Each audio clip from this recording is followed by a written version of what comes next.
श्री शिवाय नमस्तु भयम।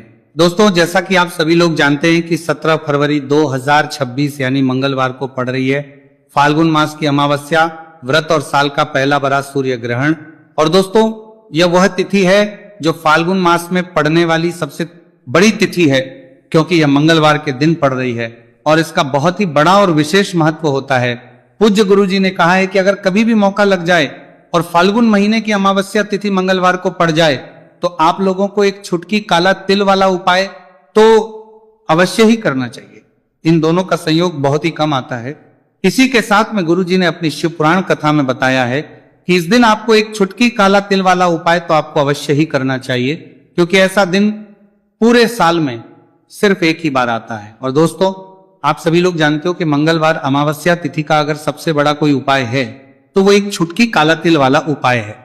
तो दोस्तों, मंगलवार अमावस्या तिथि के दिन आप लोगों को इस एक छुटकी काला तिल वाला उपाय को जरूर करना है।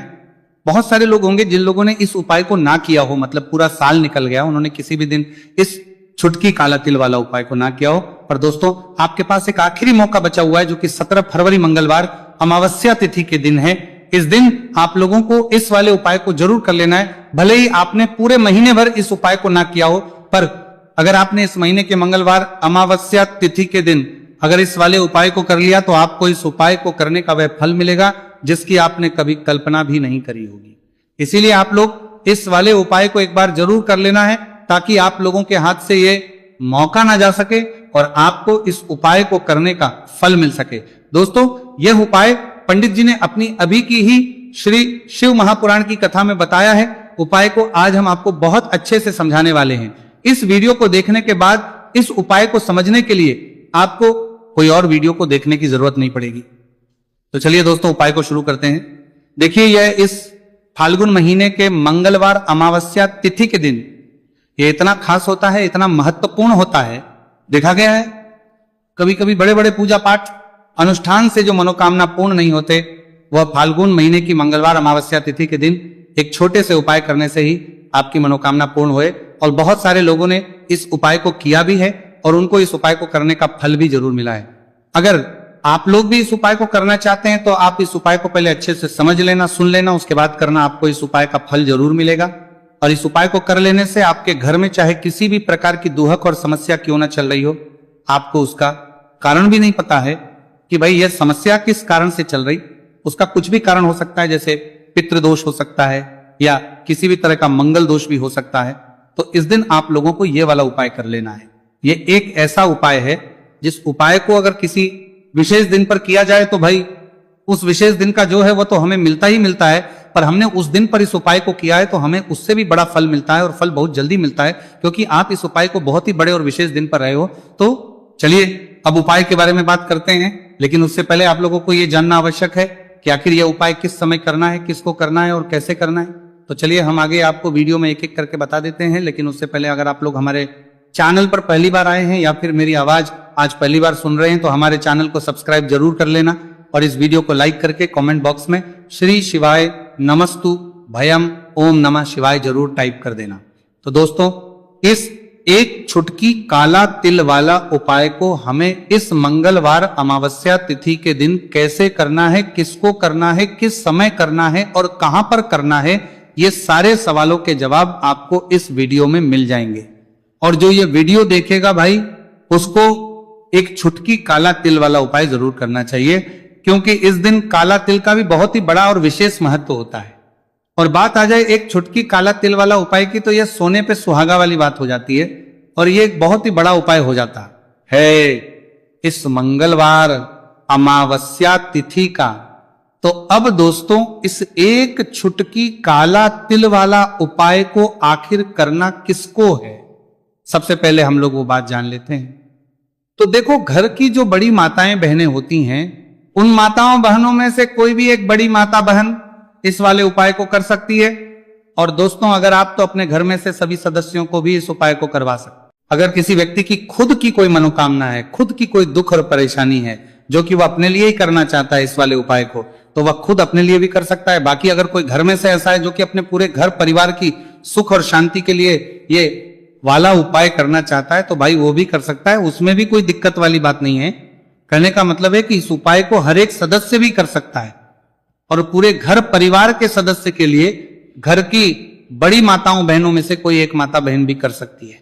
माताएं बहनें अगर घर में उपस्थित ना हो या वह यह वाला उपाय ना कर पा रही हो तो फिर घर का कोई बड़ा सदस्य भी इस एक छुटकी काला तिल वाला उपाय को कर सकता है, चाहे फिर वह पुरुष ही क्यों ना हो, उसमें कोई भी दिक्कत वाली बात नहीं है। उसके बाद में दोस्तों जो अगला प्रश्न निकल आता है वो यह आता है इस उपाय को लेकर कि आखिर इस उपाय को हमें किस समय करना है, सुबह के समय करना है कि शाम के समय करना है। तो देखो इस वाले उपाय को आप लोग सुबह के समय भी कर सकते हो और शाम के समय प्रदोष काल में भी करना है सकते हो।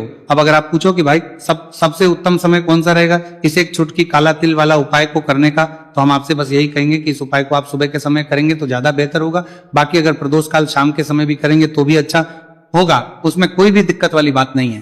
तो अब दोस्तों जो अगली सबसे बड़ी और महत्वपूर्ण बात आती है वो यह आती है कि सुबह अगर हम उपाय को करेंगे तो हमें कितने बजे से लेकर कितने बजे तक के बीच में करना है, और शाम के समय प्रदोष काल में करेंगे तो हमें कितने बजे से लेकर कितने बजे के बीच में करना है। तो देखो सुबह जितनी जल्दी हो सके आप उपाय को करने की कोशिश करना कि अगर किसी कारणवश लेट भी हो जाओ, थोड़ी देर भी हो जाए तो 10 या 11 बजे तक भी आप उपाय कर लेना, पर 12 बजे से ज्यादा देरी ना हो, ठीक है, इस बात का ध्यान रखना।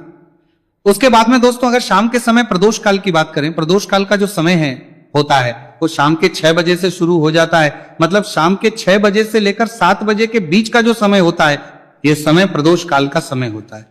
तो आप उपाय को 7 या 8 बजे के बीच में भी कर सकते हो, मतलब शाम के 6 बजे से रात 8 बजे के बीच में आप कभी भी इस वाले उपाय को कर सकते हो, उसमें कोई भी दिक्कत वाली बात नहीं है। देखिए यदि आपके जीवन में संकट बहुत ही अधिक चल रहे हो, समस्याएं बहुत ही अधिक चल रही हो, एक एक रूप खर्च करने आपको बस ओढ़ रहा है, भूमि से जुड़ी हुई कोई भी समस्या हो या फिर आपके विवाह से जुड़ी हुई कोई भी समस्या हो या आपके व्यापार से जुड़ी हुई कोई भी समस्या हो, तो आपकी ये सारी समस्या इस मंगलवार अमावस्या तिथि के दिन समाप्त होने वाली है। तो चलिए दोस्तों जानते हैं उस विशेष उपाय के बारे में। देखिए इस वीडियो में हम पूज्य गुरु जी द्वारा बताए गए 3 बहुत ही चमत्कारिक उपायों के बारे में जानेंगे। देखिए ये जो उपाय है आपके जीवन से दुर्भाग्य का तो अंत करेंगे ही, साथ ही साथ यदि आपके जीवन में धन की समस्या चल रही है तो वह सभी भी आपकी समाप्त हो जाएंगी।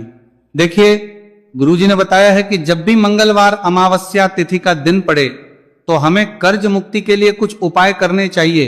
इसी के साथ हमें धन प्राप्ति, भूमि से जुड़े कार्यों और विवाह के लिए भी उपाय करने चाहिए। तो चलिए दोस्तों जानते हैं गुरुजी द्वारा बताए गए सबसे पहले उपाय के बारे में। देखिए यह उपाय विशेषकर उन लोगों को करना है जिनकी भूमि से जुड़ी कोई भी समस्या चल रही हो, यानी कि उनकी भी जमीन से जुड़ी हुई समस्या चल रही है, यानी कि जो लोग मकान खरीदना चाहते हैं या फिर उनका खेत से जुड़ा कोई भी केस चल रहा है या फिर जिनके भी विवाह में विलंब हो रहा है या फिर जिन भी लोगों के जीवन में कर्ज बहुत ही अधिक बढ़ने लगा है, कर्ज जो है वो चुका नहीं पा रहे हैं, तो गुरुजी ने कहा है कि ऐसे लोगों को यह उपाय करना चाहिए। देखिए इस उपाय के लिए आपको थोड़े से काले तिल ले लेने हैं। देख आपको मात्र एक चुटकी काले तिल ले लेने हैं, इसी के साथ में आपको थोड़ा सा शहद ले लेना है, फिर सबसे अंत में आपको एक लोटा शुद्ध जल ले लेना है।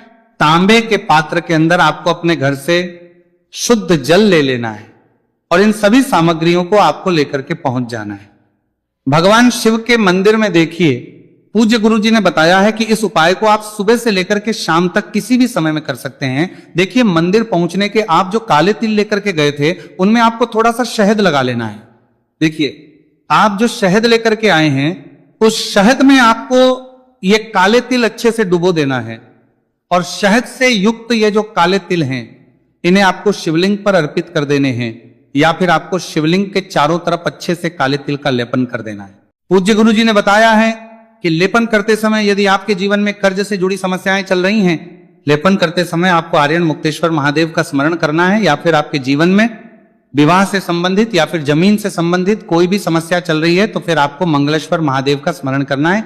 इसके बाद जो आप जल लेकर के आए उसे आपको धीरे धीरे शिवलिंग पर अर्पित कर देना है तथा आपको लगातार शिव महापुराण के मूल मंत्र श्री शिवाय नमस्तु भयम इस मंत्र का जाप करते रहना है।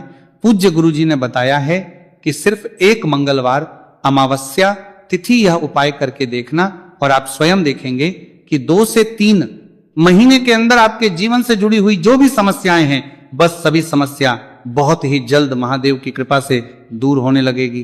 तो दोस्तों, इस प्रकार से आपको यह पहला उपाय ना है। अब हम जानते हैं दूसरे विशेष उपाय के बारे में। देखिए, इस उपाय के लिए आपको एक प्यारी सी बेलपत्र ले लेनी है। इसी के साथ में एक लोटा शुद्ध जल लेना है तांबे के पात्र के अंदर, और इसी के साथ में आपको थोड़ा सा शहद ले लेना है। देखिए, मंगलवार का दिन है और मंगलवार अमावस्या तिथि के दिन यदि हम शहद का उपाय करते हैं तो इससे महादेव हमसे बहुत ही अधिक प्रसन्न होकर के हमारी मनोकामना को परिपूर्ण करते हैं। देखिए दोस्तों, यदि आपको बेलपत्र नहीं मिल पाती है तो आप भगवान शिव के शिवलिंग पर जो बेलपत्र छड़ी हुई होती है उसे शुद्ध जल से धो करके उसका उपयोग कर सकते हैं। तो इन सभी सामग्रियों को आपको भगवान शिव के मंदिर में लेकर के पहुंच जाना है। गुरुजी ने कहा है कि इस उपाय को भी आप सुबह से लेकर के शाम तक किसी भी समय में कर सकते हैं। देखिए, मंदिर पहुंचने के बाद आपके पास जो एक बेलपत्र है और बेलपत्र की जो सबसे बड़ी वाली पत्ती होती है और उसकी जो चिकनी साइड होती है उस पर आपको अच्छे से शहद का लेपन कर देना है। यानी कि बेलपत्र की बड़ी वाली पत्ती पर, पूरी पत्ती पर अच्छे से शहद लगा देना है। अब देखिए, ये जो बेलपत्र है इसे आपको अपने सीधे हाथ की हथेली पर रखना है और आपके जो भी कार्य अटक रहे। देखिए, बहुत से लोग ऐसे होते हैं जो अपने नौकरी को प्राप्त करने के लिए सालों से तैयारी करते हैं लेकिन उनको नौकरी नहीं प्राप्त होगा पाती है। बहुत से ऐसे लोग होते हैं जो बहुत ही मेहनत करते हैं, धन भक्ति के लिए बहुत अधिक प्रयास करते हैं लेकिन फिर भी उनको धन प्राप्त नहीं हो पाता है। तो गुरुजी ने बताया है कि जब भी आपको अपने कार्यों में सफलता ना मिले तो फिर आपको मंगलवार के दिन इस उपाय को अवश्य करना चाहिए। देखिए, अब आपको जिस भी कार्य में सफलता प्राप्ति करनी है उस कार्य को सफल बनाने के लिए आपको महादेव से प्रार्थना कर लेनी है और फिर यह जो एक बेलपत्र है इसे आपको भगवान शिव के शिवलिंग पर अर्पित कर देनी है। देखिए, बेलपत्र की चिकनी साइड जिस पर आपने शहद लगाए हैं वह शिवलिंग से स्पर्श रहेगी और इसकी जो डंडी है वह आपको जलाधारी की ओर रखनी है। इस प्रकार से आपको यह बेलपत्र अर्पित कर देनी है। अब देखिए, आप जो एक लोटा जल लेकर के आए हैं उसे आपको भगवान शिव के शिवलिंग पर धीरे धीरे अर्पित कर देना है। श्री शिवाय नमस्तु भयम इस मंत्र का जाप करते हुए देखिए, जैसे ही यह जल शिवलिंग से होकर के जलाधारी की ओर बह करके आएगा तो इसे आपको थोड़ा सा अपने सीधे हाथ की हथेली में झेल लेना है। इस जल को आपको अपनी दोनों आंखों पर लगा लेना है और इस जल का थोड़ा सा छिड़काव आपको अपने शरीर पर कर लेना है। पूज्य गुरुजी ने बताया है कि जब भी हम मंगलवार के दिन शहद वाली बेलपत्र शिवलिंग पर अर्पित करते हैं तो इससे हमें महादेव हर कार्य में सफलता प्राप्त करवाते हैं। यदि हमें अपनी मेहनत करने के बावजूद भी पर्याप्त मात्रा में सफलता नहीं मिल पा रही है तो गुरुजी ने कहा है कि आपको मंगलवार अमावस्या तिथि के दिन यह चमत्कारिक उपाय अवश्य ही कर लेना है। अब दोस्तों, हम जान लेते हैं गुरुजी द्वारा बताए गए तीसरे विशेष उपाय के बारे में। देखिए, इस उपाय के लिए भी आपको मात्र एक लोटा शुद्ध जल ले लेना है तांबे के पात्र के अंदर। फिर इसी के साथ में आपको एक प्यारी सी बेलपत्र ले लेनी है। बेलपत्र आपको ध्यान रखना है कि कैसे भी कटी हुई खंडित नहीं होनी चाहिए। अब देखिए, मात्र 2 सामग्री लेकर के आपको भगवान शिव के मंदिर में पहुंच जाना है। पूज्य गुरुजी ने बताया है कि यह उपाय विशेषकर उन लोगों को करना है जिनकी कोई भी विशेष मनोकामनाएं जो कई दिनों से परिपूर्ण नहीं हो पा रही, चाहे वह विवाह से संबंधित हो, नौकरी से संबंधित हो, व्यापार से संबंधित हो, चाहे किसी भी प्रकार की मनोकामना है जो परिपूर्ण नहीं हो पा रही है, तो उसके लिए आपको यह उपाय करना है। देखिए, इस उपाय को भी आप सुबह से कि शाम तक किसी भी समय में कर सकते हैं। देखिए, मंदिर पहुंचने के बाद सबसे पहले तो आप बेलपत्र लेकर के आए हैं, उसे आपको अपने सीधे हाथ की हथेली पर रखना है और आपको महादेव से प्रार्थना करनी है कि हे मेरे महादेव, मेरी ये जो मनोकामनाएं बहुत दिनों से अधूरी है, मैंने कई प्रकार के उपाय कर लिए हैं, कई प्रकार के व्रत कर लिए हैं, लेकिन अभी तक मेरी मनोकामना परिपूर्ण नहीं हो पाई है। तो उस मनोकामना को परिपूर्ण करने के लिए प्रार्थना करनी है और ये एक बेलपत्र आपको शिवलिंग पर अर्पित कर देनी है। देखिए, बेलपत्र की जो चिकनी साइड है वो शिवलिंग से स्पर्श रहेगी और इसकी जो है वो आपको जलाधारी की ओर रखनी है। इस प्रकार से आपको यह बेलपत्र अर्पित कर देनी है। इसी प्रकार से आपको यह बेलपत्र अर्पित करनी है। अब देखिए, आप जो एक लोटा शुद्ध जल लेकर के आए हैं इसे आपको धीरे धीरे शिवलिंग पर अर्पित कर देना है। इस मंत्र का जाप करते हुए देखिए, जल अर्पित करते हुए आपको कम से कम 11 बार श्री शिवाय नमस्तु भयम या फिर ओम नमः शिवाय इस मंत्र का जाप कर लेना है। पूज्य गुरुजी ने बताया है कि जो भी व्यक्ति 17 फरवरी मंगलवार अमावस्या तिथि के दिन शिवलिंग के सामने इस उपाय को करता है तो उसकी जो भी मनोकामना है वह महादेव की कृपा से निश्चित ही परिपूर्ण हो जाती है। तो दोस्तों, ये थे पूज्य गुरुजी द्वारा बताए गए कुछ बहुत ही खास उपाय। अगर आपको जानकारी अच्छी लगी हो तो वीडियो लाइक करिएगा। मिलते हैं फिर एक नए वीडियो के साथ। श्री शिवाय नमस्तु भयम।